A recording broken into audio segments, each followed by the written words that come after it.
Hello, welcome to this special series of videos reflecting on the events outlined in John chapters 18 and 19. Within these passages there are a lot of questions that get asked, 21 in fact. And of these, 11 of them, that's just over half of them, are asked by Pilate, 6 by Jesus, leaving 4 to be asked by other individuals. And of these 21 questions, 10 are answered, but 11 of them are left unanswered, or at least not directly. And so we may also want to bring our own questions to these passages.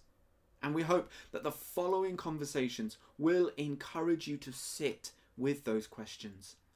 Some will be answered, but many may be left unanswered. We invite you to listen in as two people reflect on a particular scene in the story that led up to Jesus' crucifixion, and pay attention to the questions raised within and by the text.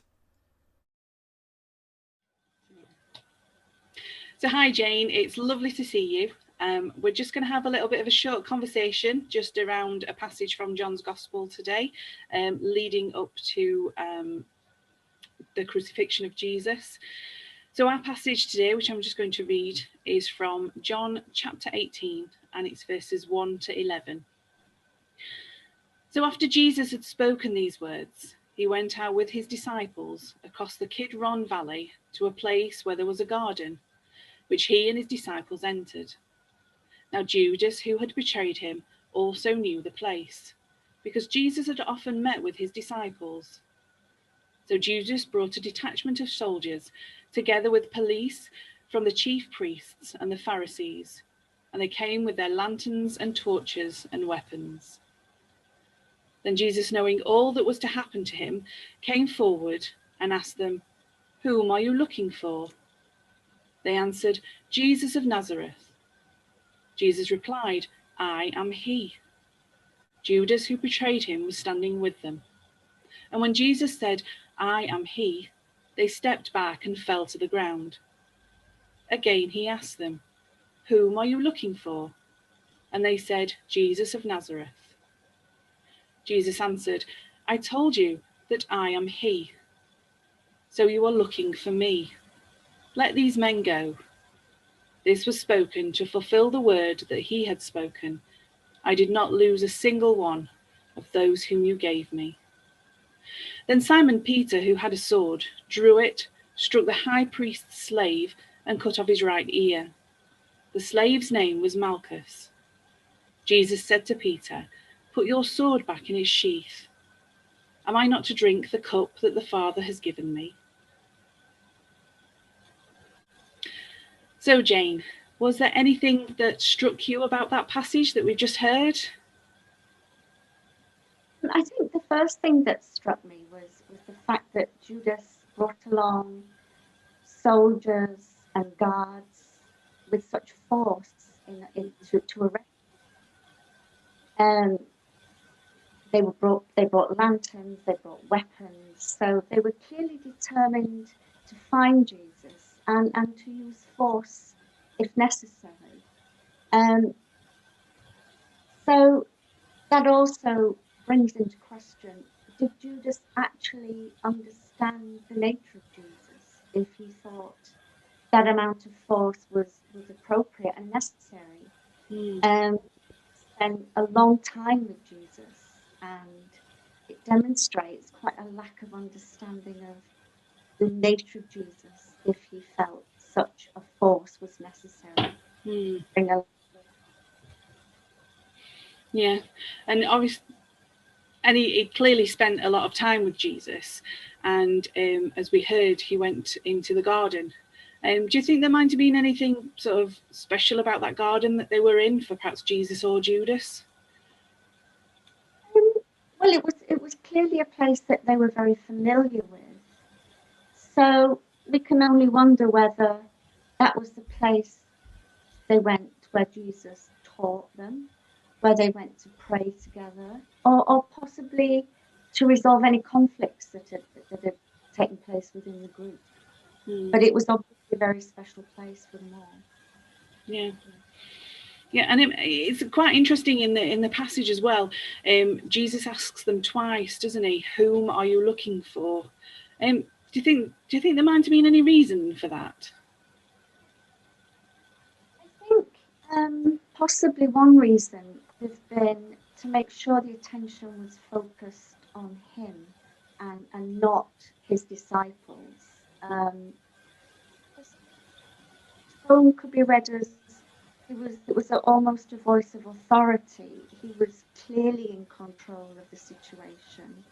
And the interesting part was when the first time when Jesus said, "I am he," the guards and the soldiers drew back and fell to the ground. That brings up yet another question, really. Why did that happen? I can only think that Jesus commanded so much power just by his presence that they were actually rendered powerless in front of. And also, it showed a determination that Jesus was pointing out that he would go without resistance, but that his disciples must be allowed to leave. So that's the reason why he asked twice, to make sure all the focus was on him. Yeah.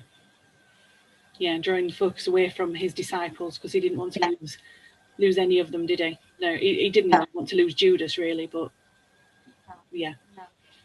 And is there any sort of questions that came about from you reading the passage, Jane? Is there anything that struck you about it? Apart from the ones that we've just been through, the other question I had really is around Peter when he drew the sword. I was quite surprised to read that a disciple would be carrying a sword. It just didn't seem appropriate in that situation. I was quite puzzled by that, actually. Yeah, I mean, it is quite interesting.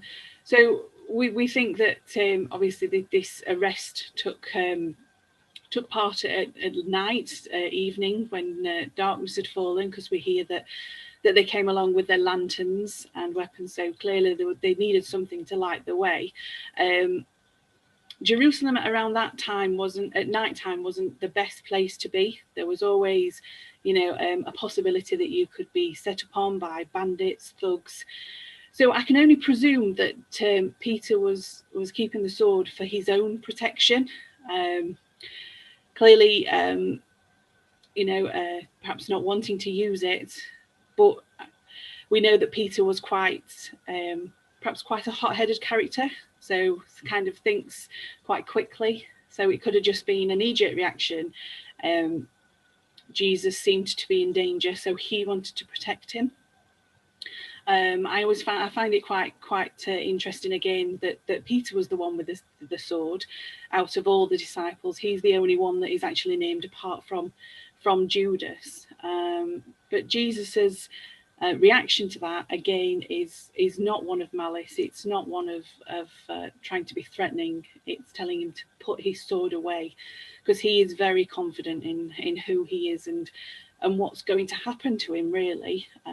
He knows that he's going to suffer. Again, we do hear that Jesus says, "Am I not to drink the cup that the Father has given me?" And again, we hear how not willing, but how non-threatening Jesus goes and carries on his journey as we hear to the cross. So yeah, it's been really good talking to you, Jane. Is there anything else? No, it's been really good talking to you. So hopefully see you soon. Yeah. See you soon, Beth. Bye. Bye-bye. Bye-bye.